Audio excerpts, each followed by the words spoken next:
Buenas noches. Buenas noches. Buenas noches, doctora. Si pueden ir poniendo su presentación para iniciar, por favor.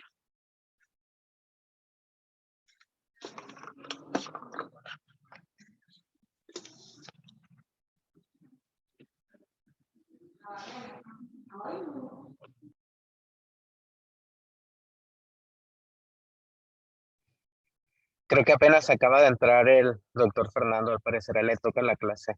Hola.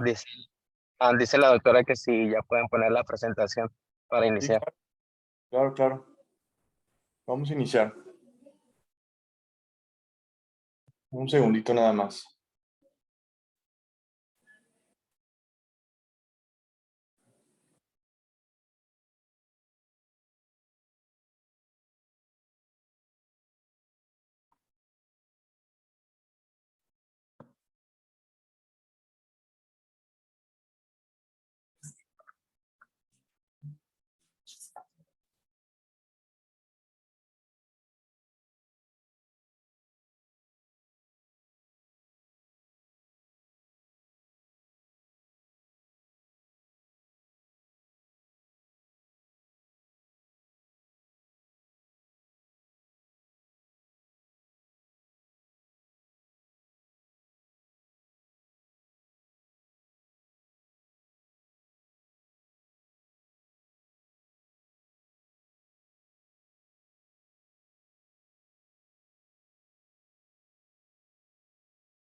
Hola, ya pueden.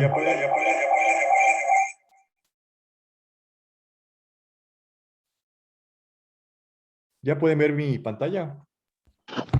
Sí, ya se ve. Ok.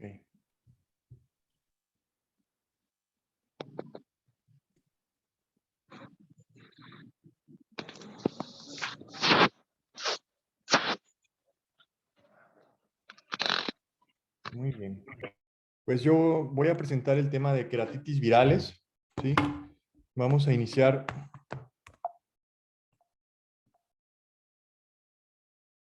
Vamos a iniciar con una introducción.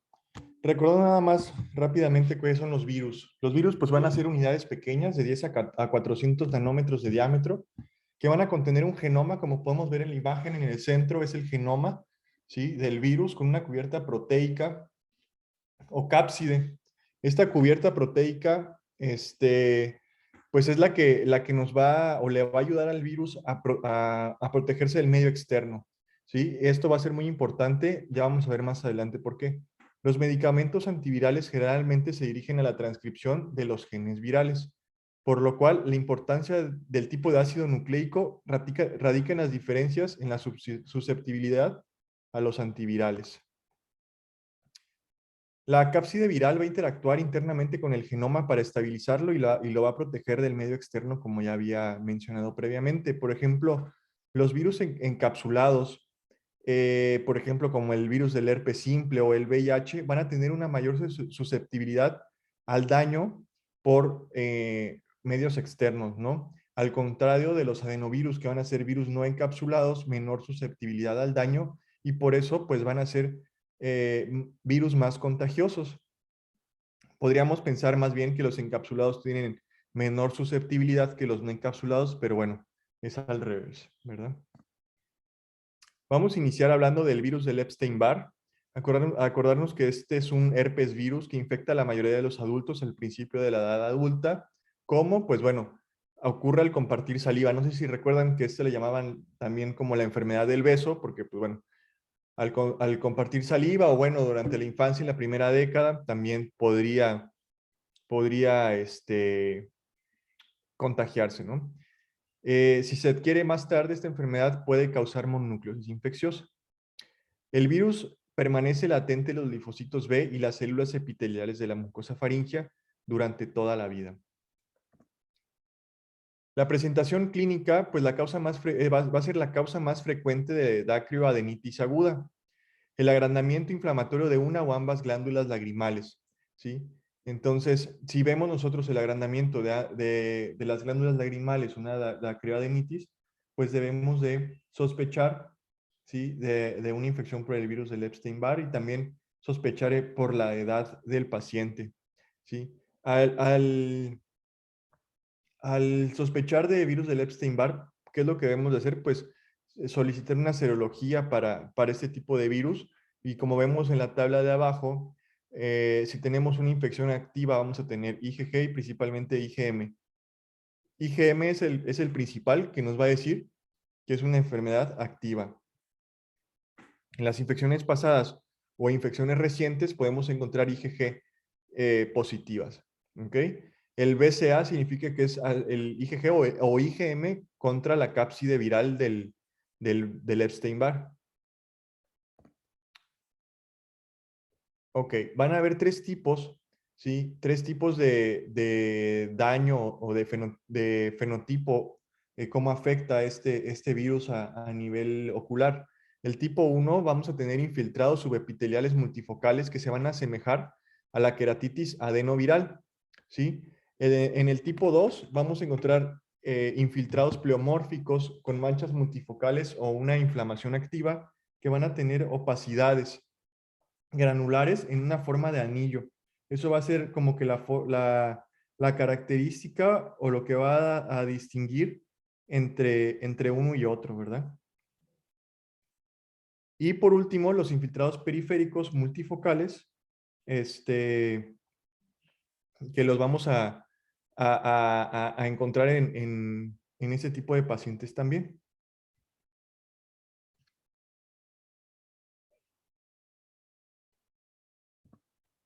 Muy bien. Generalmente esta enfermedad suele ser tanto uni como bilateral, o sea, no tiene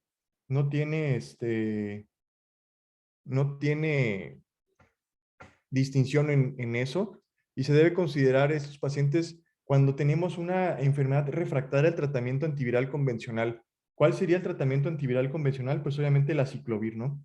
O sea, un paciente en el que nosotros estamos sospechando que tiene una queratitis probablemente por un herpes, una queratitis herpética, que nosotros le damos el tratamiento y el paciente no responde, pues debemos de sospechar en una queratitis por Epstein-Barr, pero lo principal es siempre los antecedentes del paciente. Eso es lo principal. Y pues bueno, y ya si tenemos la sospecha, como ya había mencionado antes, pues la serología, ¿no? Esas dos cosas serían las dos principales. En esta imagen podemos ver una queratitis intersticial o una queratitis subepitelial por el virus del Epstein-Barr, ¿sí? Muy característica. El tratamiento, pues bueno, como ya mencioné antes, el tratamiento realmente no hay un tratamiento antiviral específico. Sin embargo, menciona la literatura que sí se debe dar aciclovir en este tipo de pacientes, probablemente por la sospecha de que podría ser también una queratitis herpética, sin nunca olvidar los esteroides. La literatura nos menciona que los esteroides van a ser como que casi que la piedra angular en el tratamiento. No sé si la doctora tenga algo que mencionar en este tipo de casos. Pues en general a veces no son tan fáciles de valorar de primera instancia. Entonces, si no hay afectación como tal del epitelio y hay alteraciones a nivel del estroma o por el antecedente de algún proceso inflamatorio, pues sí, generalmente se dan esteroides. Como comentas, pues en realidad no hay un tratamiento específico y muchas veces pasan desapercibidos hasta cierto punto. Ok, doctora, muchas gracias.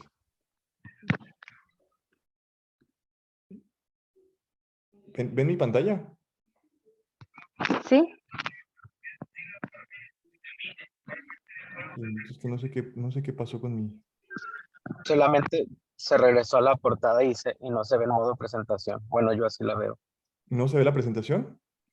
No está en modo de presentación. O sea, se ve la primera diapositiva, pero no en modo de presentación.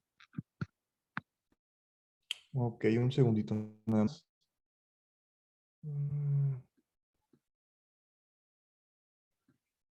Ok, ¿ahora sí ya? Ya. Muy bien. Muy bien, ahora vamos a hablar acerca del citomegalovirus. El citomegalovirus, pues también es un herpes virus, que va a ocasionar igual daño a nivel corneal, ¿verdad? Infecta más del 90% de los humanos a partir de los 80 años de edad, ¿sí? En los humanos inmunocompetentes, ¿verdad? Ocurre al compartir saliva, también ingerir leche materna, contacto sexual, como vemos en la imagen, pues también eh, en el caso de los trasplantes de algún órgano, con las heces fecales, contacto sexual, como ya me he mencionado, transfusiones sanguíneas y también con el flush respiratorio. En esta enfermedad suele ser característico que ocurra una fase febril inespecífica, o sea, algo pues normal, ¿no? Te da fiebre, malestar general, etcétera, y que dura 1 a 3 semanas y ya posteriormente empiezan a aparecer otro tipo de síntomas, ¿no? El cuadro clínico a nivel ocular, obviamente, lo más común es que asociemos el citomegalovirus con una enfermedad que es la retinitis necrotizante, pero esto va a ser en pacientes que tienen SIDA, ¿no? O pacientes inmunocomprometidos. En casos muy raros se han descrito queratitis epitelial y estromal. Pero cada día se ha identificado más como una causa importante tanto de uveitis como también de endotelitis corneal. Probablemente esto se deba a que ya existen más pruebas o que ya hay una mayor sospecha de la enfermedad y no tanto que ocurra con mayor frecuencia, ¿no? En la imagen A y C, por ejemplo, podemos ver cómo hay estrías Descemet, endotelitis, ¿sí? Y obviamente pues un edema corneal bastante marcado. Y en la D, en la imagen D, podemos ver la retinitis necrotizante sectorial por citomegalovirus. Esto probablemente en un paciente, o lo más probable es que sí sea un paciente inmunocomprometido, ¿no?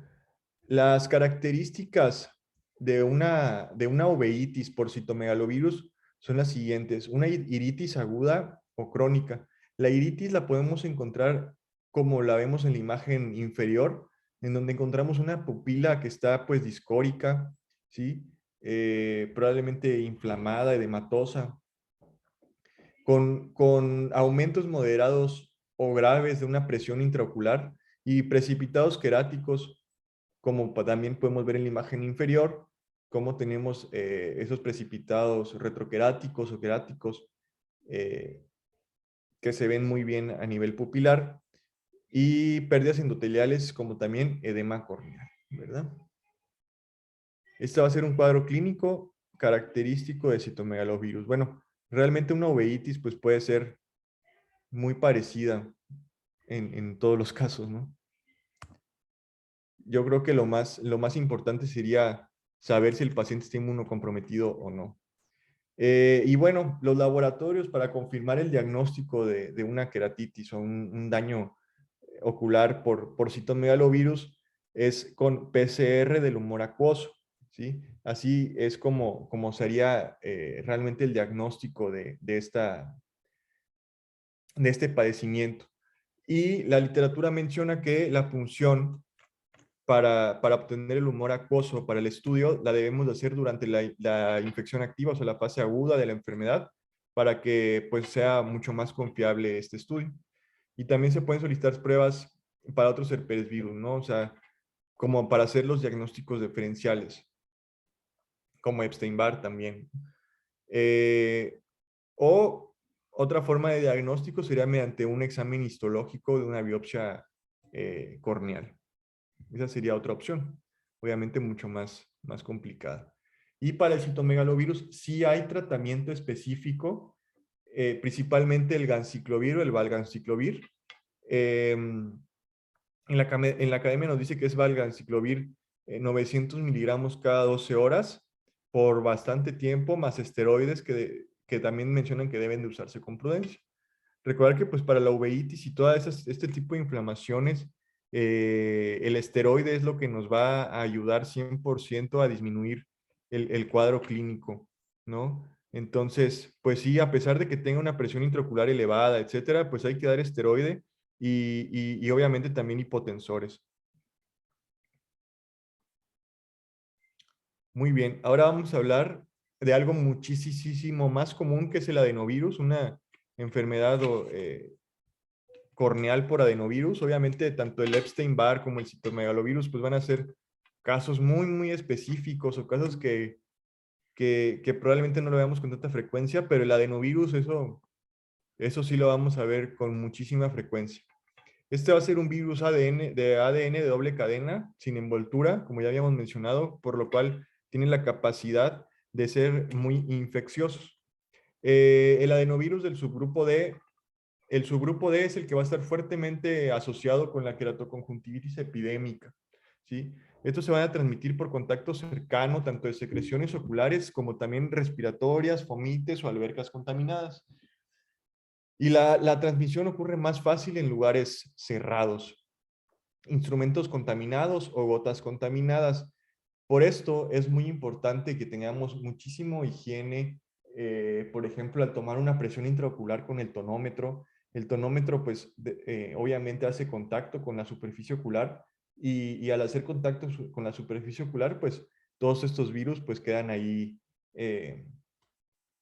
pues quedan en el tonómetro, ¿no? Y entonces al tomarle la presión a otro paciente pues fácilmente le podemos ocasionar este tipo de enfermedad, ¿sí? Como también no pegar las gotas, o sea, cuando ponemos TP o Ponti a los pacientes, algunos al inicio suelen pegar la gota al párpado, el gotero, perdón, al párpado o algo, pues eso no hay que hacerlo. Van a haber 3 síndromes clásicos que va a ser la conjuntivitis folicular simple, ¿sí? La fiebre faringoconjuntival, que va a ser el serotipo 3 y 7, y la queratoconjuntivitis epidémica, serotipos 8, 19, 37, o el subgrupo D, como ya había dicho, ¿verdad? La folicular es una enfermedad autolimitada, generalmente no ocasiona síntomas tan graves, por lo cual los pacientes pues realmente ni acuden al doctor, ¿no? Porque dicen, ah, pues ya es algo leve, probablemente tengan ojo rojo, un poquito de lagrimeo, secreción, pero hasta ahí, ¿no? Entonces esto es algo que pues los pacientes dicen, no, pues para qué voy, ¿no? Eh, Ahora, la fiebre faringoconjuntival, pues ahí sí ya es un paciente que ya tiene malestar general porque te va a tener fiebre, dolor de cabeza, dolor de garganta, la conjuntivitis folicular al nosotros revisarlo. Y muy importante buscar en estos pacientes la adenopatía preauricular. Entonces, si vemos a un niño con ese tipo de ojo rojo, lagrimeo, fiebre y conjuntivitis, pues hay que buscar siempre la adenopatía preauricular y pues sospechar que es por un adenovirus, ¿no? Y a veces presentan queratitis epitelial leve. Bueno, aquí ya sería una queratoconjuntivitis epidémica. En estos casos, la queratoconjuntivitis epidémica, pues sí va a tener un compromiso corneal significativo. Como podemos ver, pues ahí tiene también infiltrados, queráticos.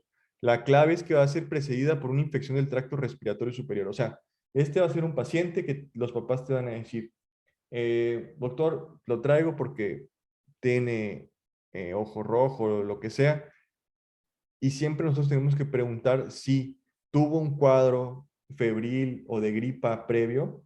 Y bueno, eso es lo que nos va a dar la clave para hacer el diagnóstico. En la mayoría de los pacientes es bilateral, ¿sí?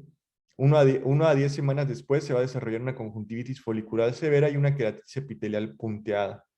Podemos encontrar hemorragias conjuntivales, petequiales y la adenopatía preauricular, como ya he mencionado. En las imágenes inferiores, en la B y C, podemos encontrar ahí datos, pues obviamente hiperemia, muchos folículos, probablemente hay algunos como una membranita, por ejemplo, por ahí, en la imagen C. Entonces, todo eso es lo que debemos de buscar en estos pacientes, tanto membranas, bueno, aquí lo menciono, ¿verdad? Las membranas como las pseudomembranas. recordar que la diferencia entre una membrana y una pseudomembrana es que la membrana, pues obviamente al retirarla de la conjuntiva tarsal, va a sangrar, ¿sí? ¿Por qué va a sangrar? Pues porque la membrana ya infiltró la conjuntiva, ¿no? O sea, ya está como más infiltrada hacia la profundidad de esta, y en cambio la pseudomembrana la retiramos y no pasa nada, o sea, no hay sangrado, nada, ¿sí? Podemos encontrar lagrimeo, fotofobia por el daño a nivel corneal, sensación de cuerpo extraño, y se pueden desarrollar grandes erosiones corneales geográficas centrales y persistir. En la imagen de abajo podemos encontrar una erosión corneal pues bastante significativa, que desde luego que le debe de ocasionar bastante sintomatología a este paciente, ¿no? Y 7 a 14 días posterior al inicio de la enfermedad podemos encontrar infiltrados corneales estromales multifocales, ¿sí?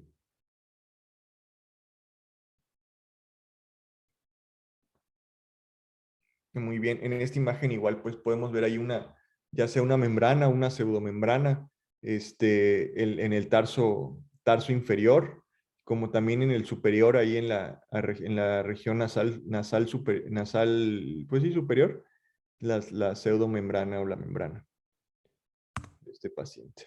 En esto pues los infiltrados queráticos, como ya habíamos visto. Y bueno, aquí son algunos estadios de cómo va evolucionando la enfermedad, desde el inicio con una pequeña infiltración hasta el final, que ya está bastante infiltrada la córnea con un gran daño, ¿no? Y que pues cada día va a ocasionar mucho más síntomas. Realmente este tipo de patologías, pues no necesitamos hacer ningún estudio de laboratorio, ya que pues pues no es necesario, ¿no? ¿Para qué? Entonces aquí pues el tratamiento, como nos vamos a dar cuenta, pues principalmente pues medidas generales con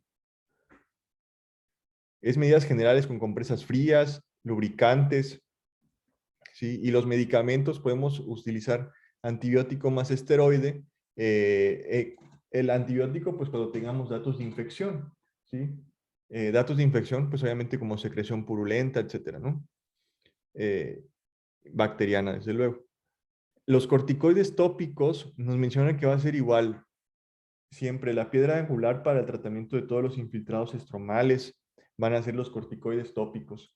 Y los AINES, nos menciona la literatura que los AINES nos van a servir cuando nosotros ya vayamos disminuyendo las dosis de los esteroides, vamos agregando los AINES para que nos ayuden a que no haya como un rebote, ¿no? De la enfermedad. Entonces, para eso nos van a servir los AINES. Y bueno, y la ciclosporina atópica, como el Mousic A y esto, pues ya va a ser cuando tengamos un caso refractario a los esteroides, ya vamos a pensar en ciclosporina. Obviamente eso nunca desde el inicio del tratamiento, ¿sí? O sea, al inicio hay que quedarnos con compresas frías, lubricantes, esteroides y antibiótico en caso necesario, y al retirar los esteroides, AINES. Ciclosporina, no.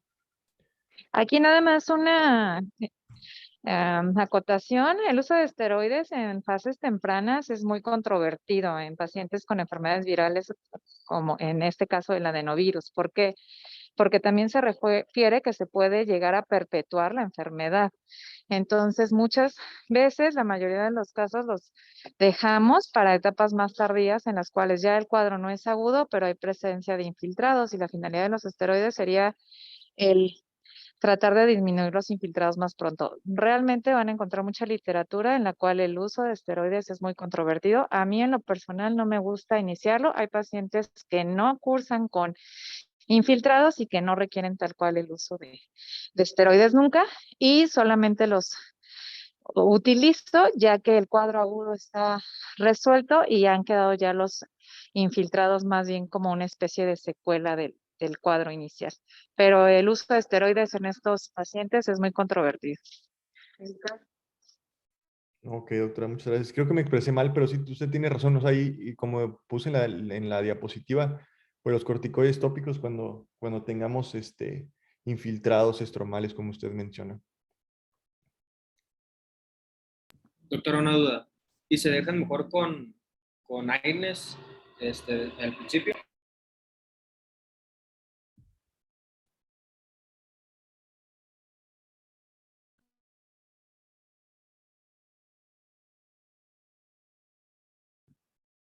Bueno, creo que ahorita lo podemos repetir la pregunta, Carlos. Eh, perdón. ¿Te escuché? Preguntaba que No te si escuché la entonces se pregunta. deja al principio con AINES mejor.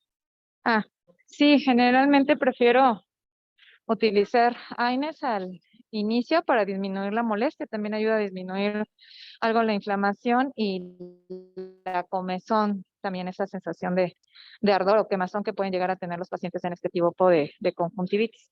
Entonces, sí, el tratamiento sintomático y agrego alguna AINES. Ok, perfecto, doctora, gracias. Muchas gracias. Vamos a pasar a los pox virus, que son DNA igual de doble cadena, envueltos.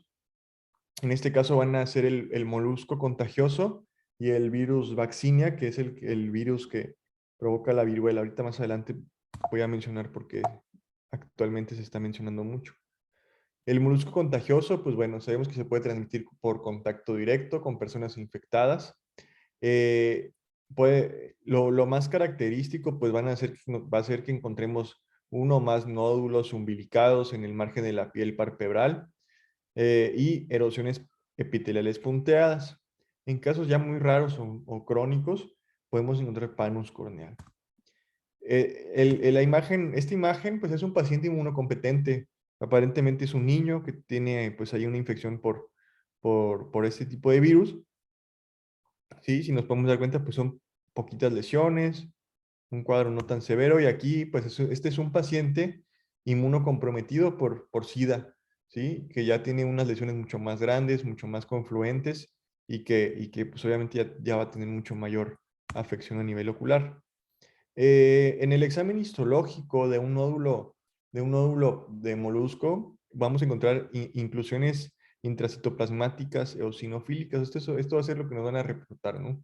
Y la clave, pues es que el diagnóstico se va a basar en la detección de las lesiones palpebrales más una conjuntivitis folicular. Entonces, tenemos las lesiones umbilicadas, noduladas, etcétera, más una conjuntivitis folicular. Bueno, pues ya tenemos el diagnóstico, ¿no? Que es una enfermedad por molusco contagioso. Las opciones de tratamiento, pues no hay un tratamiento médico como tal, al menos no lo mencionaba la literatura en este momento, pero era la decisión completa de las lesiones, crioterapia o incisión de la porción central de la lesión. Esas eran como las tres principales. Ahora, vaccinia, que va a ser el virus de la viruela, ocasiona pústulas periorbitales, conjuntivitis y queratitis. El tratamiento es la trifluoridina tópica o uso de inmunoglobulina contra la vaccinia. Dice que es controvertido, pero que en casos graves sí se indica. El libro el libro de la academia mencionaba que actualmente se ha como hecho mayor hincapié o se ha mencionado mucho más en la literatura porque dicen que puede haber un arma biológica que sea pues con este tipo de virus y que actualmente en Estados Unidos a los soldados los vacunan contra este virus por esa razón. El virus del papiloma o papovirus es un virus de ADN igual de doble cadena sin envoltura, en donde ya sabemos que los serotipos o los subtipos 6 y 11 pues van a ser como los benignos, ¿no? Y el 16 y el 18 van a ser los subtipos malignos que pueden generar una transformación maligna y un carcinoma de células escamosas, ya que estos integran su genoma viral al ADN del huésped, ¿sí? Y esto ocasiona pues esta transformación, estimulando el crecimiento celular y conducen a una verruga cutánea o papiloma conjuntival, que bueno, el 6 y 11 ahí se queda, pero el 16 y el 18 sí puede ocasionar algún tipo de carcinoma, ¿no? En la imagen inferior podemos ver ahí unas lesiones papilomatosas, ¿sí? Súper claras, ¿no? El tratamiento de esto va a ser cimetidina, 30 miligramos por kilogramo al día, dividido en 3 dosis, por 3 meses o más, o interferón alfa 2 tópico, 3 veces al día por 3 meses. O más bien, y la decisión quirúrgica por crioterapia, que es la opción preferida, seguida de estos tratamientos médicos. O sea, ¿qué vamos a hacer al ver ese tipo de lesiones? Las retiramos y continuamos con el medicamento. Doctora Betty, no sé si usted tenga algún comentario acerca de este tratamiento o alguna experiencia.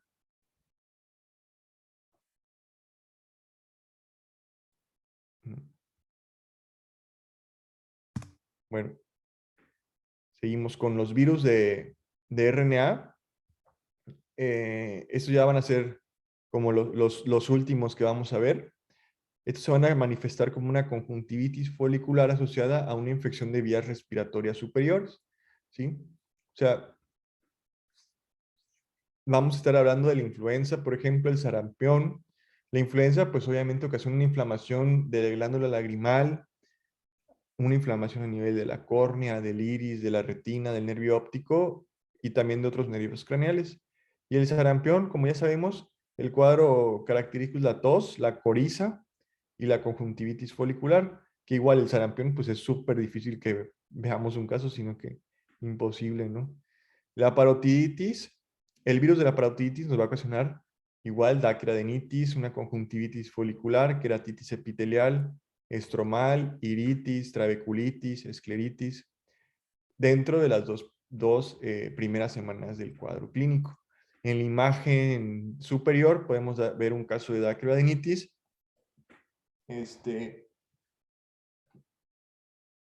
Cómo se ve el paciente, cómo lo veríamos nosotros cuando llega a la consulta, ¿no? Y en la imagen inferior, pues al evertir el párpado, es así como se ve la inflamación glandular. El virus de la rubiola o togavirus, acordarnos que este virus de la rubiola principalmente es congénito, ¿no? En donde vamos a encontrar microftalmos, haze corneal como en este paciente, cataratas también como en este paciente, hipoplasia del iris, iridociclitis, glaucoma y retinopatía pigmentaria en sal y pimienta. Esas son las características principales de un paciente con rubiola congénita. Nos mencionaba también que un paciente con rubiola congénita va a ser muchísimo más grave en casos de que la enfermedad, la mamá se contagie en estadios tempranos del embarazo. El virus de la rabia o el Rhabdoviridae, este puede transmitirse por un trasplante de córnea y el diagnóstico se realiza mediante una biopsia corneal y citología, ¿sí? Estas van a ser útiles para el diagnóstico precoz. Obviamente, en ese tipo de casos, pues, el diagnóstico o la sospecha lo vamos a hacer de acuerdo a la historia clínica, ¿no? Del paciente.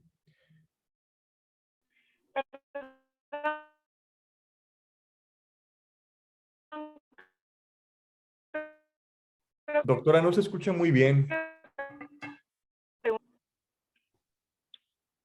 Les preguntaba que por ahí había una pregunta.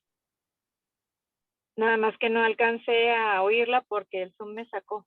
Ah, sí, doctora. Si usted tenía alguna experiencia porque mencionaba yo que el tratamiento para el virus de el papiloma o lesiones papilomatosas a nivel palpebral era, o lo que recomendaba la literatura es retirar las lesiones quirúrgicamente y posteriormente dar tratamiento con cimetidina o interferón alfa.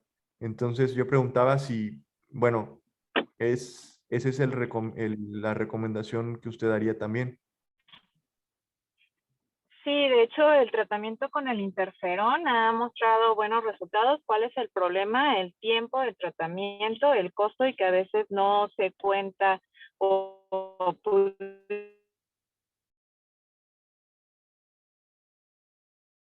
pudiera en algún difícil de encontrar. Como comentaba, prefieren 3 meses. El tratamiento a veces puede llevar 6 meses, 8 meses antes de que se vea una respuesta total. También en papiloma a veces puede manejarse mitomitis. Los efectos adversos llegan a ser mayores y por eso se prefiere el uso de interferón, ya que los efectos adversos son menos que la mitomicina a nivel de la superficie ocular. Y también se puede agregar, como comentaste, la cimetidina. Entonces, sí se utiliza cuando son lesiones múltiples, pues es a veces mejor tratar de iniciar como una especie de reducción del tamaño de las lesiones o del número de lesiones con estos tratamientos tópicos antes de considerar el proceso quirúrgico, porque pues, cuando son tantas es muy difícil hacer una sección tan amplia. Ok. Y doctora, ¿cuál sería la pauta para decir, bueno, ya dejamos de dar tratamiento o continuamos con el tratamiento? Generalmente a partir del tercer mes es cuando se empieza a ver respuesta. Al ser el interferón con menos efectos adversos que les comentaba con respecto a otros, como sería la mitomicina, se puede mantener, si se ve que hay respuesta, se ve disminución del tamaño de las lesiones, y si el paciente, o más bien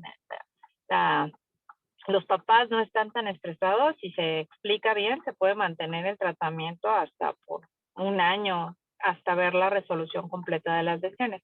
Sin embargo, en muchas ocasiones el problema es que empiezan a desesperarse al mantener todavía datos de lesión y, como les comento, a veces llega a ser muy lento. Si no hay respuesta con el tratamiento, porque en algunos casos puede haber una resistencia al medicamento, después de los 3 meses, pues ya tendría que considerarse una resección, independientemente de la amplitud que se tenga que realizar.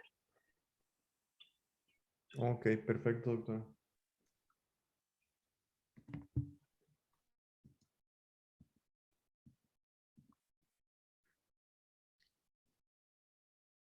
Ok, entonces ya estábamos con la conjuntivitis hemorrágica aguda, que estos cuadros clínicos nos va a dar principalmente un enterovirus, Coxsackie virus y también el adenovirus en el subtipo 11. Vamos a encontrar una conjuntivitis folicular más múltiples hemorragias petequiales en conjuntiva vulvar y tarsal. Pueden ser hemorragias petequiales o una hemorragia subconjuntival como la estamos viendo en la imagen inferior, que es pues generalizada. Vamos a encontrar también edema palpebral, adenopatía preauricular, quemosis y queratitis epitelial puntiforme. Si nos damos cuenta, la adenopatía preauricular va a ser un signo clínico que se, se va a repetir en este tipo de enfermedades, que obviamente no es patoneumónico, pero sí nos va a ayudar cuando menos a pensar que es una enfermedad viral, ¿no? O sea, que no es pues no sé, por otra razón, sino más bien por una enfermedad viral y podemos considerar entonces una conjuntivitis hemorrágica aguda. Y esta, pues, es altamente contagiosa por los tipos de virus que la producen, ¿sí? Y bueno, los retrovirus, como el VIH, nos menciona que durante la viremia primaria, pues puede ocurrir un cuadro de conjuntivitis característico, ¿no? Un cuadro de conjuntivitis durante la seroconversión. Ahora, van a haber varios trastornos oculares asociados a este tipo de enfermedad. Como ya vimos, pues mucho tiene que ver el citomegalovirus, como la retinitis, el molusco contagioso, que si bien le puede dar a un inmunocompetente, pero en un paciente inmunocomprometido el cuadro va a ser muchísimo más severo. Una queratoconjuntivitis microsporidal, una neuropatía, neuritis óptica criptococócica, microvasculopatía retiniana, coroiditis, retinitis, neumocistosis, toxoplasmosis, citomegalovirus, virus del herpes simple y virus de varicela zoster. Todos estos casos pues van a estar todas los síntomas pues exponenciados al 1000, ¿no? Por el tipo de paciente. Y bueno, de las queratitis virales eso sería todo. No sé si alguien tiene alguna pregunta o alguien que quiera agregar algo.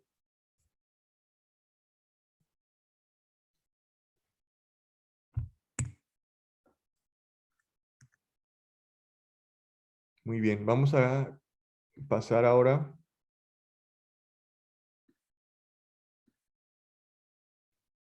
a la queratitis intersticial.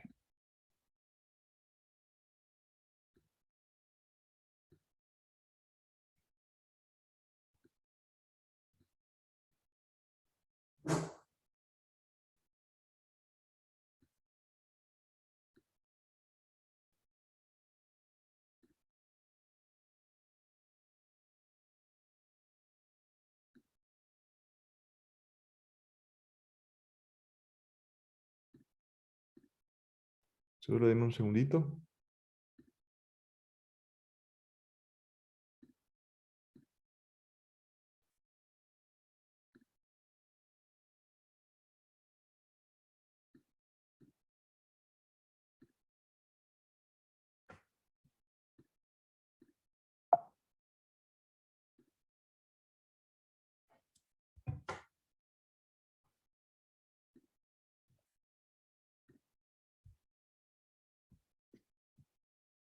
Mm,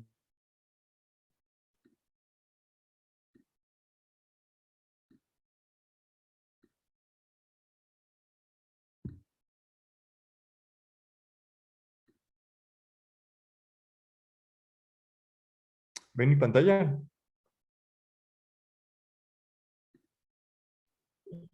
No, todo bien. A ver.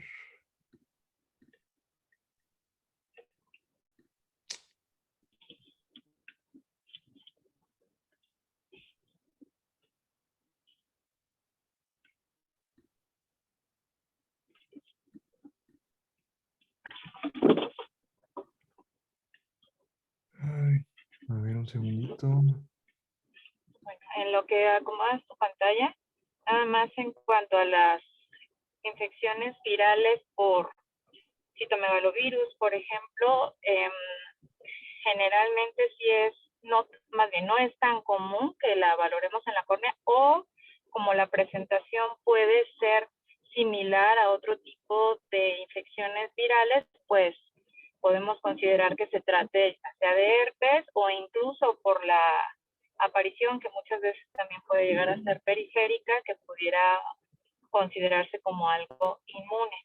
Entonces, generalmente una de las pautas para poder considerar la posibilidad diagnóstica sería el que sea un paciente inmunocomprometido y que además no haya una respuesta al tratamiento que generalmente se instaura en estos casos. Si estamos considerando por alguna condición inmune, pues qué es lo que dejamos de manera general, pues esteroides. Esteroides, por lo regular, tienen que ser por una vía sistémica en estos casos, porque no podemos generar mayor lisis si es que hay alguna alteración a nivel del estroma. Entonces, la pauta a veces para poder considerar estos pacientes, ese diagnóstico sería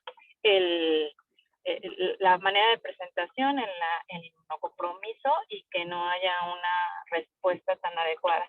Generalmente, pues de primera instancia no consideramos hacer pruebas mayores. De hecho, a veces no en todos lados, no en todos los laboratorios se hacen pruebas de PCR. Cuando se hace una prueba de PCR, tiene que ser específica para lo que uno está buscando. Entonces, se vuelven en estudios muy caros y muy difíciles de realizar de manera cotidiana. Ya tenemos tu plática, ¿verdad? Ok, muchas gracias, doctora. Sí, ahora sí ya la ven, ¿verdad? Ya. Ok. Vamos a iniciar entonces con queratitis intersticial. Ok, muy bien. Esta enfermedad se va a definir como una queratitis estromal, ¿sí? No ulcerosa y no supurativa, perdón, con una reacción inflamatoria estromal y levemente vascularizada. Esta queratitis va a ser obviamente muchísimo menos frecuente que una queratitis bacteriana o una queratitis viral, y esta va a aparecer en el contexto de una enfermedad infecciosa sistémica, ya que más adelante vamos a ver que no es más bien no es una infección, sino más bien eso va a ser un infiltrado de un complejo de antígenos, anticuerpos, etc. Previamente se consideraba que esta era una enfermedad sifilítica o no sifilítica, o sea, casi casi que o es sífilis, casi casi, ¿no? Pero actualmente, pues esto ya ha cambiado mucho. ¿Por qué? Porque ahora la primera sospecha que debemos de tener ante un paciente con una queratitis intersticial es una enfermedad herpética. Se considera que en la fase aguda se llama fase inflamatoria o fase activa también. Los síntomas: vamos a tener un paciente con dolor, lagrimeo, fotofobia, sangrado, blefaroespasmo y disminución de la agudeza visual variable. ¿Por qué es variable la disminución de la agudeza visual? Por el sitio en donde va a haber este infiltrado intersticial, ¿sí? Por eso va a ser variable la fotofobia, pues igual por el daño de la córnea, el dolor igual por el daño de la córnea, y en la biomicroscopía vamos a encontrar un infiltrado estromal difuso o sectorial periférico pobremente definido. Y vamos a encontrar también precipitados endoteliales con una reacción inflamatoria en la cámara anterior, ¿sí? En estas imágenes, en la imagen A, pues podemos encontrar una neovascularización periférica con infiltrados lipídicos, o sea, está súper bien definido ahí cómo están los neovasos y al final de los neovasos cómo está ese infiltrado lipídico, ¿no? Y en la imagen B, una opacidad estromal asociada a una neovascularización periférica, ¿sí? Vemos cómo los neovasos están ahí infiltrando desde la periferia hacia la región central de la córnea, que obviamente lo que están invadiendo pues es esa opacidad estromal, ¿no? Y así es como podemos ver una queratitis intersticial. Ahora, durante la fase aguda también obviamente podemos encontrar la progresión en donde vamos a ver un edema epitelial y estromal muchísimo más generalizado de la córnea, donde podemos encontrar también una córnea con un aspecto de vidrio esmerilado y neovascularización periférica. Dependiendo de la gravedad, puede permanecer periférico o extenderse a toda la córnea, afectando el eje visual. ¿A qué se refiere esto? Que obviamente dependiendo de la gravedad, este infiltrado estromal puede tanto ser solamente en la periferia, que no invada el eje visual, como puede ser una enfermedad muy grave que sea generalizada e invada el eje visual y disminuya muchísimo la agudeza visual de nuestro paciente. En la fase cicatricial, puede ser meses o años después, podemos encontrar también un aclaramiento estromal que inicia en la periferia, adelgazamiento progresivo de los neovasos, hasta encontrar vasos fantasma en la córnea. Todo esto va a ser a nivel corneal. Persistencia de una opacidad corneal de intensidad variable, adelgazamiento estromal y un astigmatismo bastante, o puede ser importante o no. En la imagen A podemos encontrar los vasos fantasma. Así es como vamos a ver los vasos fantasma ahí mediante como una retroiluminación más o menos. Es como se ve esos vasos fantasma. Y en la imagen B, una cicatriz estromal en un paciente con sífilis congénita. Recordar que esta enfermedad se consideraba sifilítica o no sifilítica. Entonces, la patogénesis, como ya había mencionado antes, esta va a ser una respuesta inmune a antígenos extraños en el estroma corneal sin una infección activa. O sea, esto no quiere decir que el paciente tenga una infección a nivel corneal, sino más bien va a ser una respuesta inmunológica a los antígenos de una enfermedad muy probablemente sistémica. Se van a formar complejos antígeno-anticuerpo en forma de infiltrados celulares. Entonces, todos esos infiltrados estromales van a ser complejos de antígeno-anticuerpo. Se encuentra infiltración linfocítica con edema estromal. Estos antígenos pueden ser tanto bacterianos, parasitarios, virales o autoinmunes. Actualmente sabemos que lo más común, como ya lo es por una infección herpética. Y el grado de infiltración es el factor clave en la penetración neovascular y los cambios metabólicos en el origen de los cambios en el endotelio y la membrana de Descemet, ¿sí? Entonces, eso realmente el grado de la infiltración es lo que nos va a dar la pauta para saber qué tan grave será la enfermedad. La etiología a nivel mundial se dice que la principal causa sigue siendo sífilis. El 87% de sífilis congénita y solamente 3% de sífilis adquirida. Sin embargo, sabemos que la queratitis viral es la causa más frecuente en Estados Unidos y en países desarrollados, principalmente el virus del herpes simple en el 71.4% y virus de la varicela zoster en el 8.6%, seguido de muchísimos más, ¿no? Como Epstein-Barr, paramyxovirus, linfoma de células T, entre muchísimos más, como podemos ver en la tabla de un lado. Entonces, también la literatura nos mencionaba que el 40% de estas infecciones van a ser de origen viral confirmado y el 33% idiopáticos. Al idiopático se refiere a que no saben realmente por qué tipo de virus es, ¿no? Entonces, estos 33% de casos idiopáticos, lo más probable es de que sea por virus no diagnosticados, ¿sí? Y bueno, en esta tabla vemos una forma, ¿no? de cómo abordar a nuestro paciente con una queratitis intersticial. En la clínica, pues siempre debemos de preguntar sobre la historia de si tuvieron, por ejemplo, una queratitis herpética o alguna infección herpética con afección ocular, herpes zóster oftálmico, sarampión, o alguna enfermedad infecciosa o una enfermedad sistémica. ¿Sí? O sea, siempre debemos de preguntar sobre todo de estas enfermedades al ver una queratitis intersticial. Como también viajes a lugares endémicos o lugares de alto riesgo. Y siempre debemos de realizar una examinación física generalizada. ¿Y por qué una infección, por qué una examinación generalizada en estos pacientes? Pues porque, por ejemplo, podemos encontrar, no sé, se me ocurre en este momento, datos de varicela zoster en un cuadrante o una región a nivel torácico, por ejemplo, ¿no? Que obviamente, pues, si no lo sospechamos, si no lo vemos, pues nunca vamos a saber que es por eso y va a ser un diagnóstico súper fácil. A nivel radiológico, pues una, una placa de tórax, un OCT de segmento anterior, etcétera. Laboratorios, pues todos, ¿no? Tuberculina, principalmente serología para sífilis, que es el FTABS y todos estos, ¿no? Para sífilis.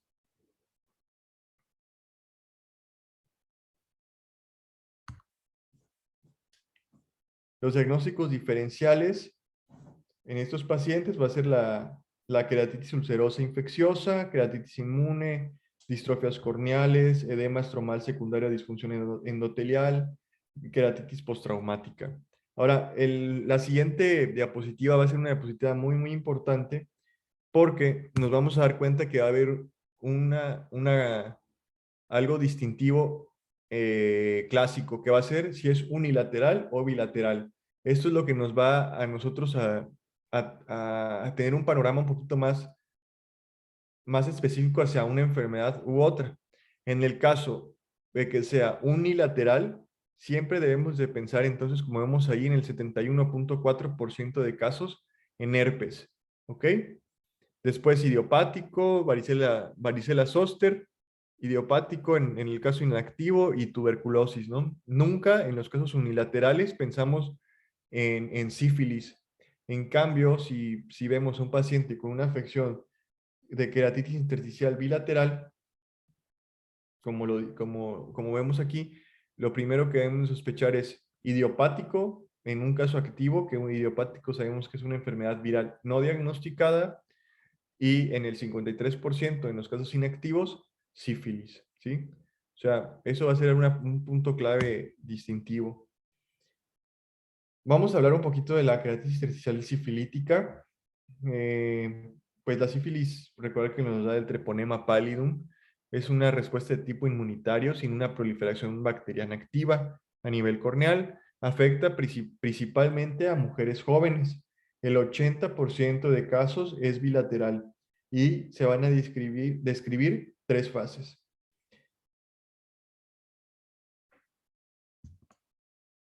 La fase 1, que es la fase progresiva, que es de 1 a 2 semanas, vamos a encontrar que esto va a ser un paciente con dolor, lagrimeo, fotofobia y blefaroespasmo. Y poco a poco la córnea se va a volver opaca y los vasos van a invadir la periferia corneal. La segunda etapa es una etapa que se le conoce como etapa florida. La etapa florida, los signos previos aumentan, la inflamación aguda. Los signos previos aumentan, ¿no? presentando ya una inflamación aguda y vascularización corneal que persiste por 2 a 3 meses. La afección a todas las capas de la córnea, encontraremos un infiltrado gris, opacidades mal delimitadas, aumentan en número y coalescen. Como vemos ahí en la imagen, pues podemos encontrar ahí un neovaso enorme que va desde M2 hacia el centro, que es el centro del infiltrado intersticial, ¿sí? Entre otros vasos que van desde la periferia hacia el centro, ese gran infiltrado que ya está invadiendo el eje visual. Seguimos con la etapa florida de la enfermedad, que va a haber un daño a nivel del endotelio, ¿sí? El daño endotelial podemos encontrar una inflamación estromal.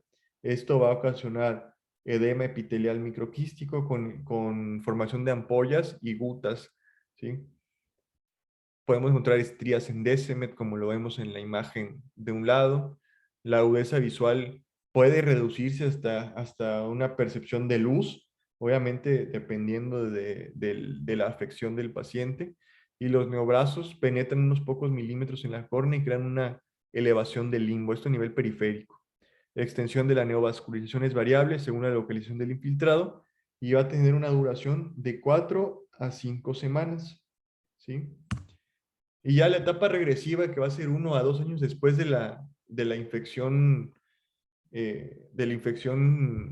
inicial, vamos a encontrar que la inflamación disminuye, la córnea se aclara, y esta disminución de la lesión a nivel corneal va a iniciar desde la periferia hacia el centro, y la córnea poco a poco va a regresar a un grosor normal.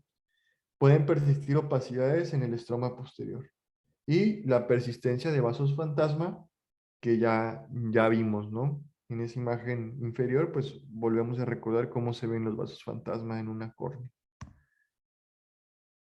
Podemos encontrar la triada clásica que ya se llama la triada de Hutchinson, que vamos a encontrar las anomalías dentales, ¿sí? Ahí están como en dientes, no me acuerdo cómo los describían, pero bueno, ese tipo de anomalía dental, sordera y la queratitis intersticial. Obviamente esto es en un niño. Y retraso mental, parálisis generalizada, esto podría ser o no, o sea, puede estar presente o no. Y el tratamiento en la etapa aguda de estos pacientes, pues es dosis altas de esteroides tópicos que se van a reducir gradualmente durante 18 a 24 meses, junto con cicloplégicos, como es el TP, ¿sí? Con el tratamiento médico vamos a tener una evolución favorable entre un 85 a un 90%. Sin embargo, puede haber recurrencia tanto unilateral como bilateral, pero esta recurrencia va a ser mucho menos severa que la inicial y puede ser al final del primer episodio o al disminuir el tratamiento de los esteroides tópicos, ¿no? Entonces eso es lo que debemos de tener cuidado. Doctora, no sé si usted quiere agregar algo acerca del tratamiento en estos pacientes. Con respecto a la sífilis, pues también el tratamiento sistémico es muy importante. Si nosotros ya estamos evaluando que pudiera tratarse de una queratitis intersticial y ya lo secundaria a sífilis, aunque como ya comentas ya no es tan frecuente, hay ciertos parámetros que debemos tomar en cuenta para tener la sospecha diagnóstica. Y para llegar al diagnóstico definitivo, pues hay que hacer pruebas de BDRL, FTABS, y salen positivas, efectivamente dejar el tratamiento tópico, pero también hacer el tratamiento sistémico, porque una sífilis que no se trata, pues puede llegar a incluso presentar una afectación terciaria, como sería una neurosífilis. Entonces, aunque la reacción que es a nivel de la córnea, a nivel del segmento, no es secundaria tal cual como al microorganismo, de todas maneras, mientras se mantenga a nivel sistémico esta situación, pues puede todavía persistir. Entonces, sí es muy importante también el control sistémico. ¿Por qué había ya ha disminuido la presentación de sífilis, ¿o por qué se refiere que ha disminuido? Porque muchos pacientes, ¿cuál es el tratamiento sistémico de la sífilis? ¿Recuerdan? Penicilina o en algunos Penicilina, casos doctora. ceftriaxona. Si es Y antes resistente. cualquiera se ponía penicilina, de hecho otra vez, pero con la restricción que hubo para el uso de antibióticos, disminuyó el uso de penicilina para cualquier infección que tuviera cualquier persona. Entonces fue cuando se consideró que empezó a haber otra vez alteraciones como sífilis o incluso gonorrea. Antes había una infección viral de cualquier tipo en la garganta y ¿qué hacían los pacientes? Iban y la compraban en la farmacia y se la ponían. Entonces eso limitaba el hecho de que tuvieran este tipo de infecciones sistémicas. Con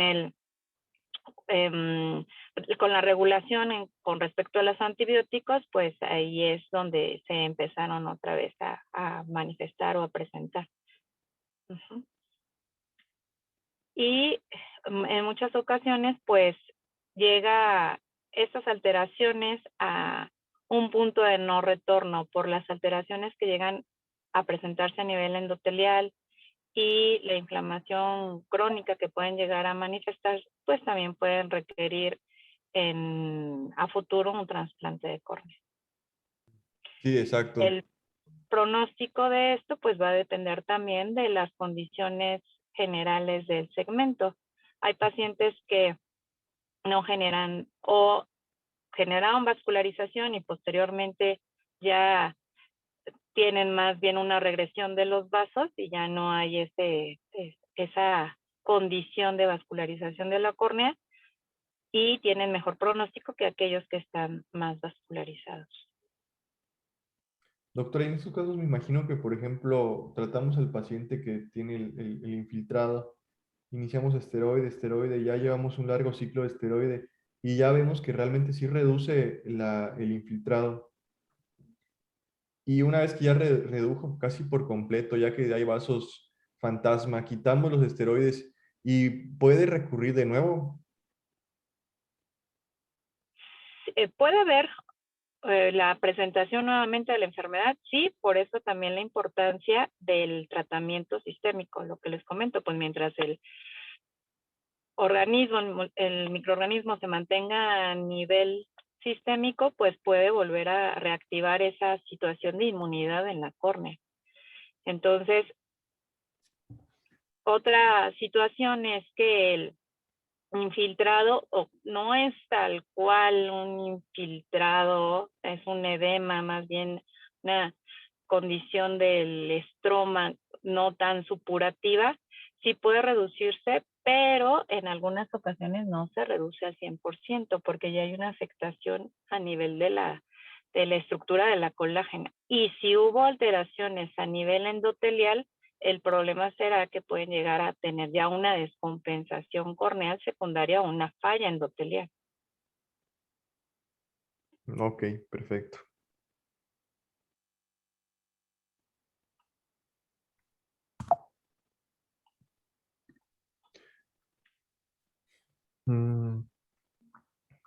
Entonces, la queratitis intersticial por infecciones virales, igual ya no, esta diapositiva ya la había puesto previamente, que a nivel mundial se dice que sífilis sigue siendo la principal causa, pero ya sabemos que la principal actualmente es virus del herpes simple, entre otros, ¿no? Virus de varicela zoster, Epstein-Barr, etc.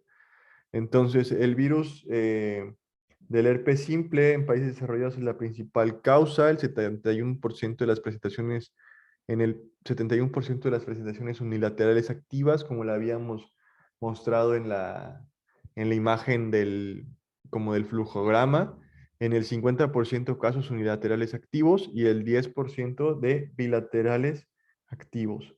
¿Sí? Entonces, en casos unilaterales, siempre pensar en herpes. Vamos a encontrar una afección generalmente unilateral con neovascularización que pueden o no presentar uveitis. La inflamación puede contribuir a un adelgazamiento corneal, leucoma e infiltrados lipídicos, ¿sí? Como vemos en esa imagen.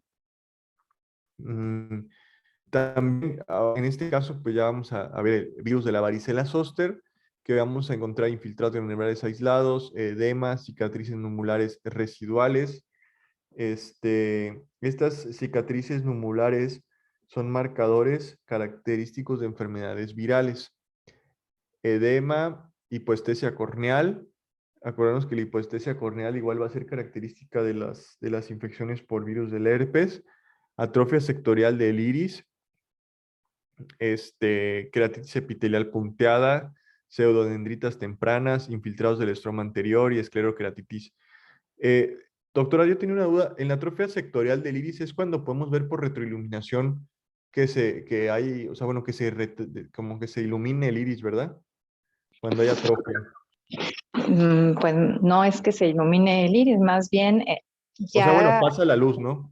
exactamente, Sí, pero a veces a de eso me primera refiero. instancia en iris muy gruesos también lo primero que se observa es un cambio de coloración, a veces no necesariamente ves todavía o se retroilumina tal cual, sino que a veces hay cambios de coloración, cambios pigmentarios. Si es un iris muy café, puede verse ya como con un tono más claro. Y conforme la enfermedad ha tenido periodos de recurrencia, puede valorarse ya una retroiluminación como tal, por pérdida como de las fibras. Ok.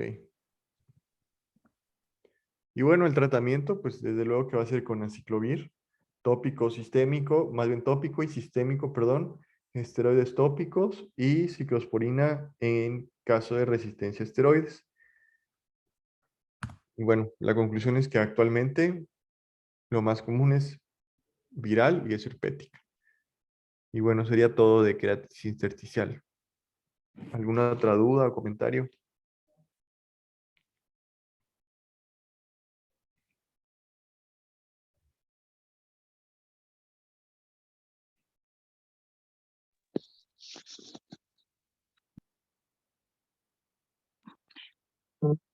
Tenemos que tener la sospecha diagnóstica en base a lo que comentaste con respecto a cuál es la presentación en un paciente que tenga sífilis o que tenga, perdón, una queratitis intersticial para determinar si pudiera ser necesario hacer estudios complementarios, como sería para determinar si existe o no la presencia de sífilis. También otra de las causas que tampoco es frecuente, pero que habría que descartar es tuberculosis, aunque también se refiere que ya es menos frecuente. Hay casos en los cuales todavía está presente en varios pacientes, entonces también tenerlo a consideración como un diagnóstico diferencial cuando el cuadro no es tan florido en cuanto a la historia clínica y en cuanto a la unilateralidad para sospechar herpes. La causa más frecuente es herpes, hay que dejar tratamiento generalmente con esteroides y también acompañar con aciclovir en estos casos de vía oral. Cuando se sospecha que sea algún otro tipo de virus, no está bien considerado el uso de este medicamento, pero a veces no podemos constatar la presencia de algún otro virus y de todas maneras se indica, pero si no hay una respuesta o por los antecedentes clínicos o por la bilateralidad, tenemos la sospecha diagnóstica de que se trate de otra causa de la queratitis intersticial, pues habrá que hacer estudios complementarios.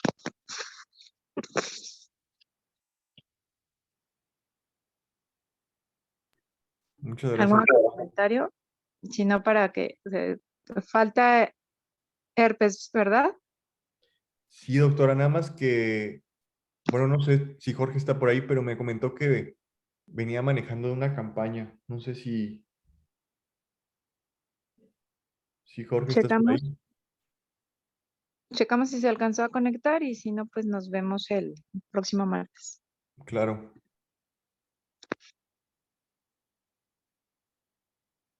No, no Creo está que no. conectado. Creo que no, doctora.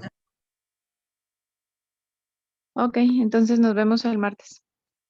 Muchas gracias. Gracias, doctora. Complementamos esto que faltó de hoy y para iniciar el siguiente tema. Muy bien, doctora, muchas gracias. ¿Martes o lunes, doctora?